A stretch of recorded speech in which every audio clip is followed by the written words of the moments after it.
Numri recetave të rimbursuara gjatë vitit 2012 ka njohur një rritje të ndjeshme, gjë që reflektohet në rritjen e përfitueshmërisë për qytetarët.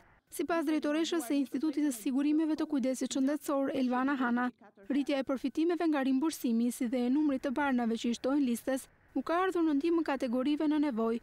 Në këtë listë janë shtuar kategori të reja përfituesish, edhe për sëmundje që nuk janë trajtuar më parë. Vetëm gjatë vitit 2012 ka rritje të përfitimeve nga rimbursimi me 1 miliard lek, krahasuar me vitin 2011.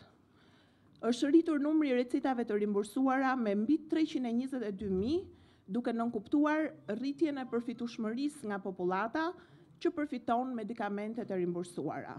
Gjatë vitit 2012, falë rimbursimit, janë trajtuar rreth 58.000 raste të reja me sëmundshmëri kronike. Kryesisht, kjo sëmundshmëri ka qenë për hipertension, diabetik, të sëmurë kardiak e tjerë. Edhe numri i qytetarëve që përfitojnë nga shërbimet shëndetësore falas ka ardhur në rritje. Sipas Hanës, vetëm vitin e fundit janë pajisur me librezë shëndeti 146.000 persona. Sot janë rreth 1.7 milion libreza shëndetësore, që tregon një përdorim mjaft të madh të skemës së sigurimeve nga popullata që ka nevojë për shërbim shëndetësor. Vetëm në vitin e fundit, numri i përdoruesve të librezës së shëndetit është rritur me 146.000 persona.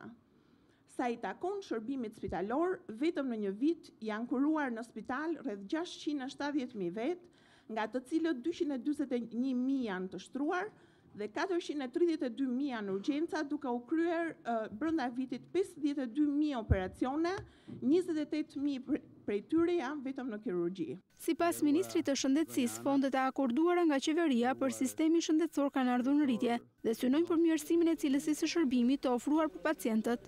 Skema e sigurimeve shëndetësore aktuale është një model i suksesshëm jo vetëm në vendin tonë, por edhe në vendet më të zhvilluara europiane, pasi ka rezultuar e qëndrueshme për sasinë e fondeve që shkojnë për shëndetësinë, pavarësisht krizës financiare të viteve të fundit, si dhe ka rezultuar i suksesshëm si rezultat i vullnetit të qeverisë për financimin e sektorit shëndetësor. Përmes financimit të qëndrueshëm në rritje, është bërë mundur dhe rritja e përfitimit të popullatës nga skema e sigurimeve dhe kujdesit shëndetësor.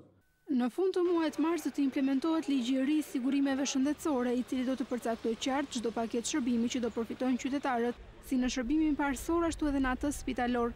Ligji i ri krijon hapësirë edhe për sistemin shëndetësor privat, gjë që pritet të sjellë konkurrencë dhe ofrime më cilësore të shërbimeve.